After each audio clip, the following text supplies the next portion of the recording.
ఈరోజు సుఖీభవలో కాల్షియం కోసం ఏం తిందాం? కాలేయ క్యాన్సరా? ప్రోటీన్ తగ్గించండి. ఎండల్లో కొబ్బరి నీళ్లు ఎంతో మేలు. క్యాన్సర్ సర్జరీలో సరికొత్త పుంతలు. ఇంకా హెల్త్ టిప్. ఎముకలు బలంగా ఉండాలంటే మన ఒంట్లో తగినంత కాల్షియం ఉండాలి. కాల్షియం లోపిస్తే ఎముకలు బలహీనం కావడమే కాదు, ఆస్టియోపొరోసిస్ వంటి జబ్బులు వచ్చి పడతాయి. దీంతో చిన్న చిన్న దెబ్బలు, కుదుపులకే ఎముకలు విరిగిపోతూ ఉంటాయి. ఈ విపత్తుల్ని నివారించుకోవటానికి, ఎముకల్ని పుష్టిగా ఉంచుకోవటానికి ఇక మన ఆహారంలో కాల్షియం పోషకం తగినంత ఉండేలా చూసుకోవాలి. ముఖ్యంగా అమ్మాయిలకు, స్త్రీలకు, కౌమారం, యవ్వనం, వృద్ధాప్యం ఇలా జీవితంలోని అన్ని దశల్లోనూ కాల్షియం అవసరం చాలా ఉంటుంది. తగినంత కాల్షియం కోసం రోజువారీ ఆహారంలో ఎక్కువగా ఏం తీసుకోవాలో ఇప్పుడు తెలుసుకుందాం.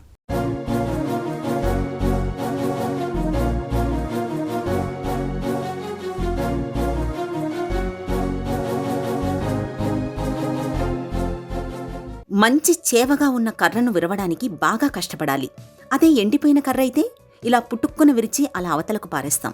మన ఎముకలు అంతే, గట్టిగా ఉన్నప్పుడే బావుంటాయి, ఏ సమస్య ఉండదు. కానీ పెళుసుబారితే, గుల్లగా మారితే చిన్న చిన్న దెబ్బలకు సైతం పుట్టుక్కున విరిగిపోతాయి. ఎముకలు దృఢంగా తయారవడానికి కాల్షియం అనే పోషకం చాలా అవసరం. కండరాల నిర్మాణానికి, రక్తనాళాల పనితీరుకు, హార్మోన్లు, ఎంజైముల ఉత్పత్తికి, నాడీ కణాలు, మెదడు మధ్య సమాచార మార్పిడికి, వీటన్నింటికీ శరీరంలో కాల్షియం నిల్వలు సమృద్ధిగా ఉండాల్సిందే. మరి ఇంతటి కీలకమైన ఈ పోషకం ఎలాంటి ఆహారాల్లో ఎక్కువగా లభిస్తుంది? మనకి శరీరానికి కాల్షియం ఎలా ఉపయోగపడుతుందంటే, ముఖ్యంగా బోన్స్, ఎముకలు గట్టిపడడానికి, ఎముకలు తయారవడానికి, పిల్లలు పెరిగే వాళ్ళకి ఎముకలు బాగా పెరగడానికి మనకి కాల్షియం అవసరం. కాల్షియం రోజుకి 1000 మిల్లీగ్రామ్స్ వరకు వాడచ్చు. కాల్షియము మామూలుగా సాధ్యమైనంత మటుకు ఆహారం ద్వారా తెచ్చుకోవడం చాలా మంచిది.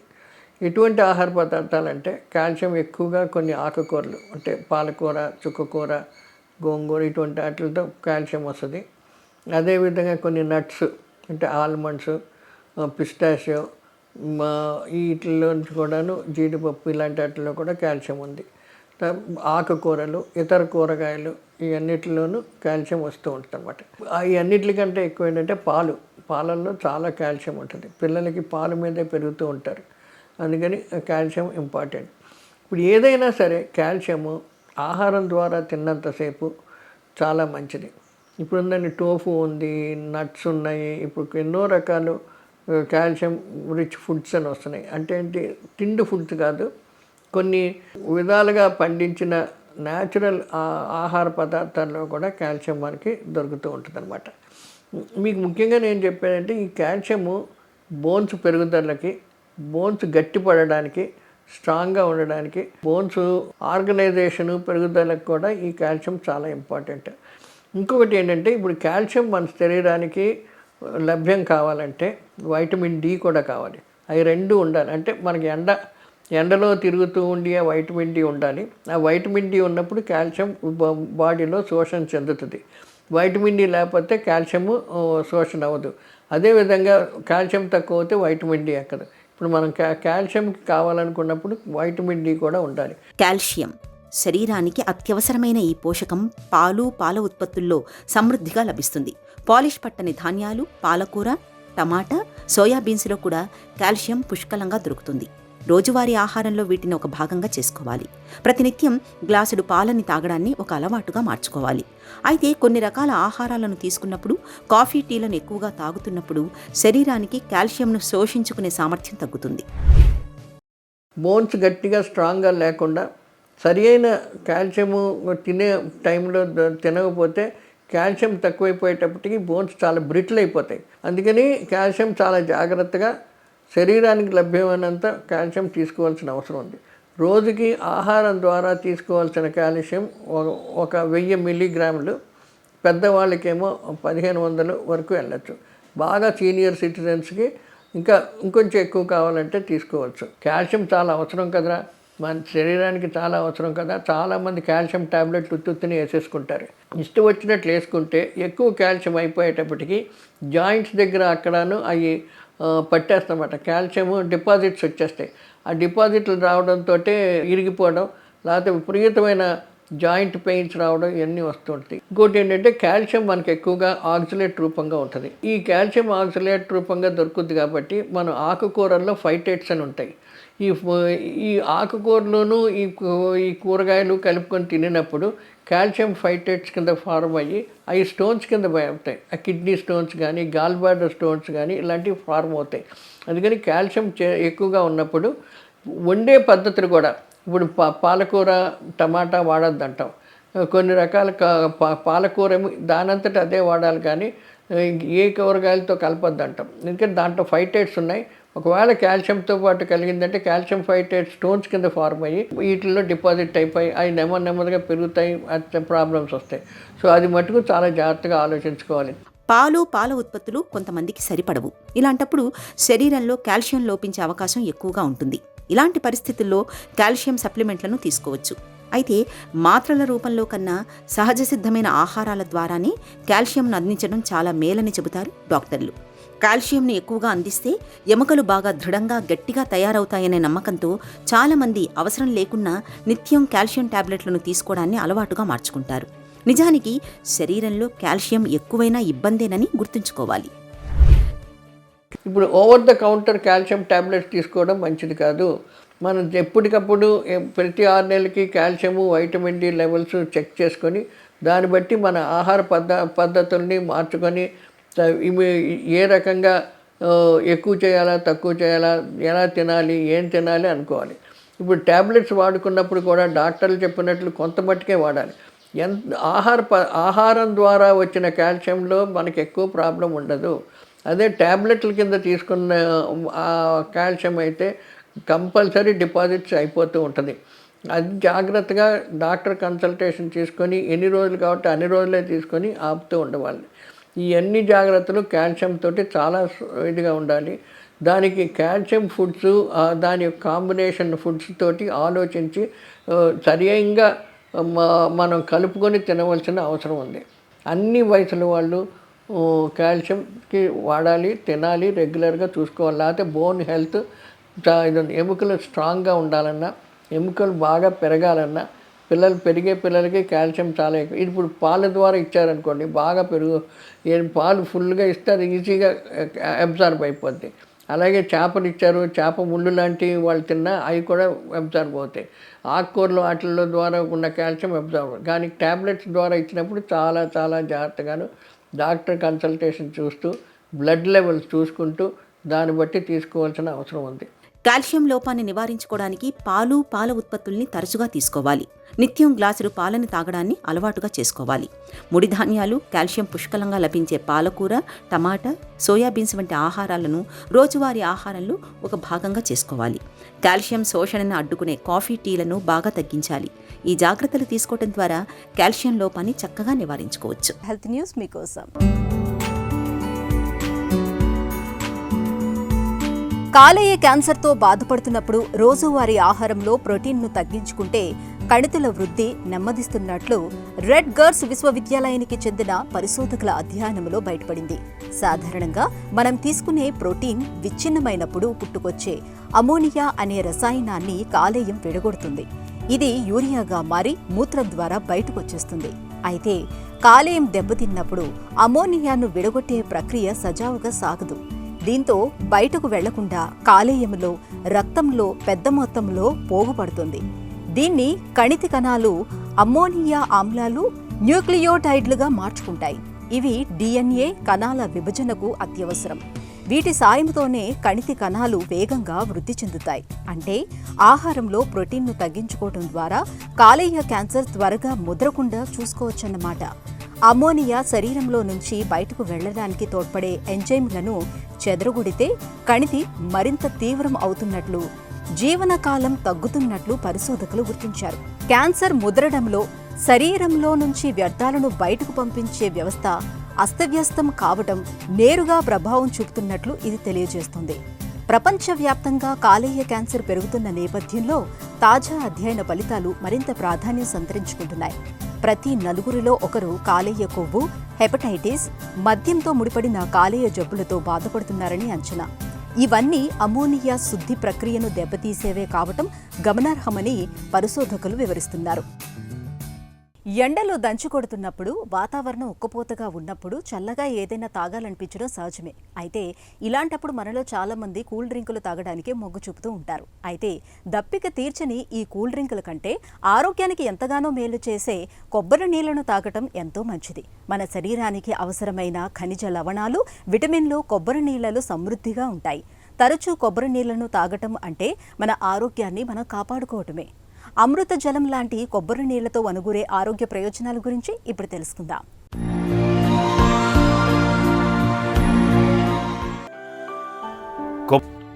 ఆధునిక వైద్యం అభివృద్ధి చెందుతున్న కొద్దీ క్యాన్సర్ చికిత్సల్లో కూడా ఎప్పటికప్పుడు విప్లవాత్మకమైన మార్పులు చోటు చేసుకుంటూనే ఉన్నాయి. కీమోథెరపీ, రేడియేషన్, క్యాన్సర్ సర్జరీలకు సంబంధించి ముఖ్యమైన మార్పులు ఎన్నో ఇవాళ కనిపిస్తున్నాయి. ఒకప్పటిలా క్యాన్సర్ సోకిన కణజాలంతో పాటు ఆరోగ్యవంతమైన కణజాలాన్ని కూడా తీసేయాల్సిన పరిస్థితి ఇప్పుడు లేదు. క్యాన్సర్ సోకినంత మేర మాత్రమే చక్కగా కణజాలాన్ని తొలగించే వెసులుబాటు ఇప్పుడు అందుబాటులో ఉంది. అలాగే రోబోటిక్ సాంకేతికత అందుబాటులోకి వచ్చాక సంక్లిష్టమైన సర్జరీలను సైతం ఇవాళ చాలా సునాయాసంగా అత్యంత ఖచ్చితత్వంతో చేయగలుగుతున్నారు. ఈ నేపథ్యంలో క్యాన్సర్ సర్జరీలో చోటు చేసుకున్న ఆధునిక మార్పుల గురించి డాక్టర్ని అడిగి ఇప్పుడు తెలుసుకుందాం.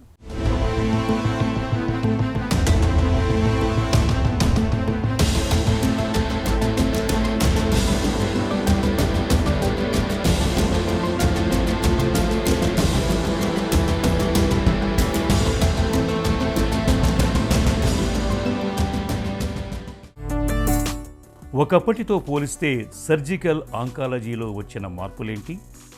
ఇంతకుముందు ఏదైతే సర్జికల్ ప్రొసీజర్ అంటాం, అంటే ఆపరేషన్ అంటాం, ఆ సర్జరీలో చాలా ఎక్కువ ఆర్గన్ తీసేయాల్సిన పరిస్థితి ఉండేది. అంటే సపోజ్ ఒక ముడ్డి క్యాన్సరే వచ్చిందనుకోండి, కంప్లీట్గా దాన్ని తీసేసి తొలగించేసి జీవితాంతం బ్యాగ్ని బయట పెట్టే పరిస్థితి ఉండేది.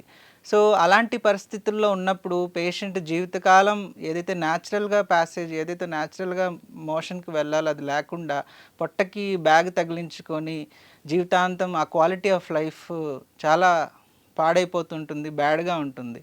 సో ఇప్పుడు ఆంకలాజికల్ అడ్వాన్స్మెంట్లో ఏంటంటే మనం ముందుగానే వీళ్ళని నియోడ్జువెంట్ కీమో రేడియేషన్ అంటాం. అంటే ముందుగానే కీమోథెరపీ కానీ రేడియేషన్ కానీ ఇవ్వడం వలన కొంతమందికి మనం కింద ముడ్డికి కావాల్సిన కండల్ని మనం కాపాడగలిగే ప్రసక్తి ఉంటుంది. దాన్నే స్పింక్టర్ సేవింగ్ సర్జరీ అని చెప్తూ ఉంటాం.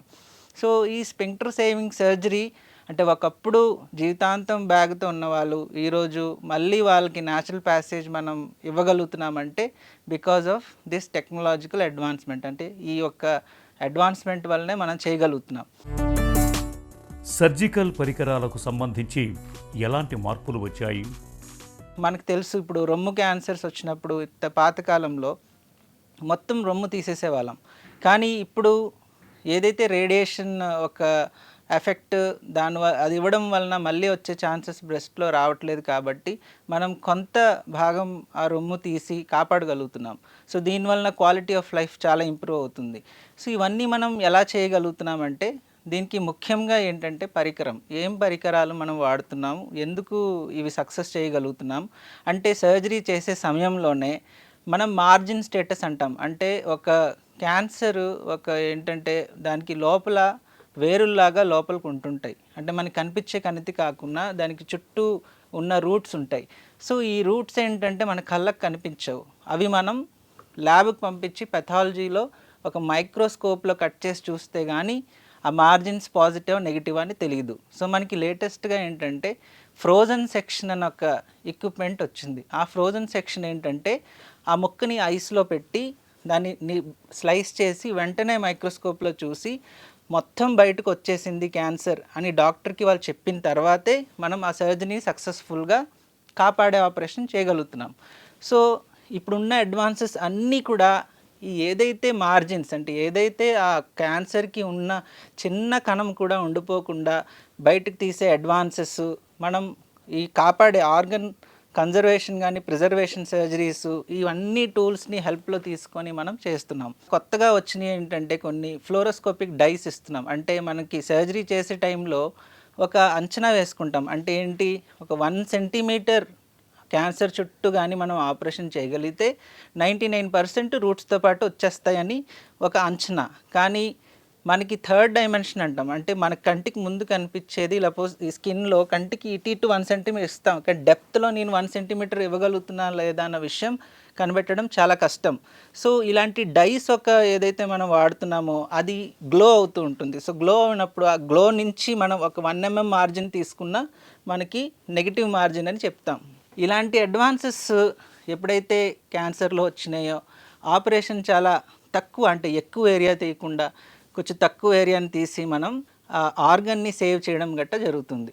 సో ఇవి ప్రతి ఆర్గన్కి వర్తిస్తుంది. అంటే మనం ఇంతకుముందు నోటి క్యాన్సర్ అనుకోండి, మొత్తం దవడ తీసే ప్రసక్తి ఉండేది. ఇప్పుడు ఫ్లోరోస్కోపీ, ఫ్రోజన్ సెక్షన్ ఇవన్నీ రావడం వలన మనం కొంతపాటి తీయగలుగుతున్నాం. క్యాన్సర్ రోగికి చికిత్సను అందించే విషయంలో ప్రోటోకాల్స్ ఎలా ఉంటాయి? ఫస్ట్ సర్జన్ దగ్గరికి ఒక క్యాన్సర్తో వస్తున్నారు. వాళ్ళేంటి, డాక్టర్ గారు మాకు ఆపరేషన్ చేసేయండి, చేసేస్తే మాకు కంప్లీట్గా క్లియర్ అయిపోతుంది అన్న థాట్ ఉంటుంది. సో డాక్టర్గా నా ఆలోచన ఏంటి అంటే, సరే ఆపరేషన్ అయితే నేను సక్సెస్ఫుల్గా చేసేస్తాను, కానీ మళ్ళీ వస్తే ఏంటి పరిస్థితి అనేది క్వశ్చన్ మార్క్. సో అప్పుడు సపోజ్ నేను చేసేసి వాళ్ళు చెప్పిన మాట విని నేను చేసిన తర్వాత క్యాన్సర్ కానీ మళ్ళీ వచ్చిందనుకోండి, నేను అంటే ఎక్కడో ఒక దగ్గర సంథింగ్, అంటే ట్యూమర్ బ్యాడ్గా ఉందో లేకపోతే మనం కరెక్ట్గా డిసైడ్ చేయలేకపోయేమో ట్రీట్మెంట్ అన్నది చాలా ఇంపార్టెంట్.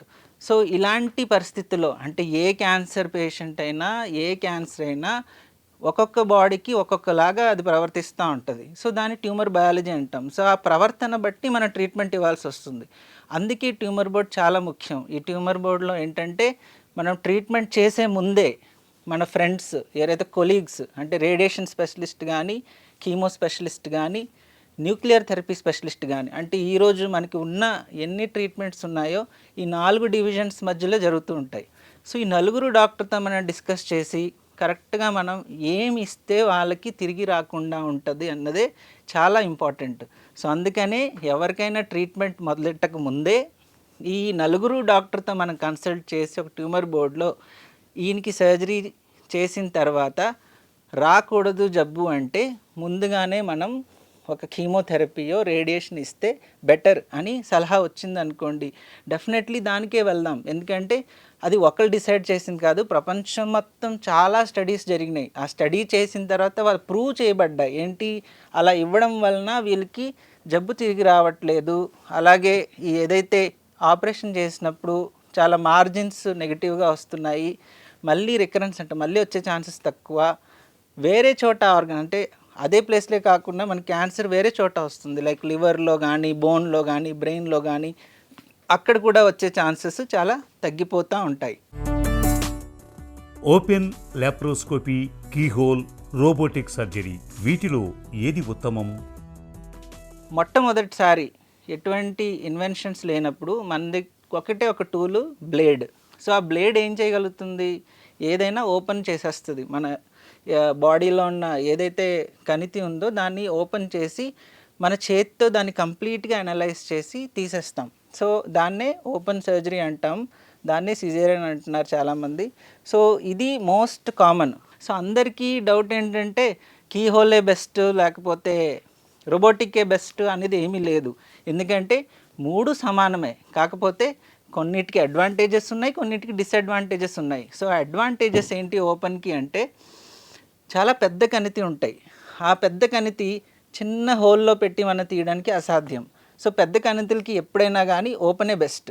సో నెక్స్ట్ ఏమొచ్చింది, లాప్రోస్కోపీ వచ్చింది ఓపెన్ తర్వాత. సో లాప్రోస్కోపీ నిజంగా అంటే బినైన్, అంటే క్యాన్సర్ లేని సర్జరీస్కి ఒక వరం.